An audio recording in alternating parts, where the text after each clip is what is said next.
তাকে সবসময় স্মরণ করতে হবে। মল্লি শেষ,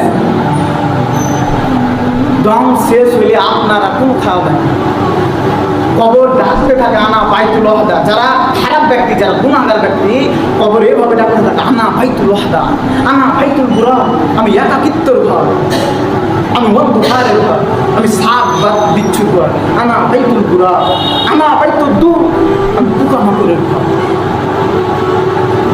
এইভাবে যখন কবর ডাকতে থাকবে তখন আপনার অবস্থা আর আমার অবস্থা কি হবে সেটা আল্লাহ ভাবে। প্রিয় উপস্থিতি, আমাদেরকে সময়ের সদ্ব্যবহার করতে হবে। একটা প্রবাদ বাক্য আছে যে সময়ের মানে মূল্য দিয়ে করে যারা কাজ, তারাই আর জগতের স্মরণীয় মাছ।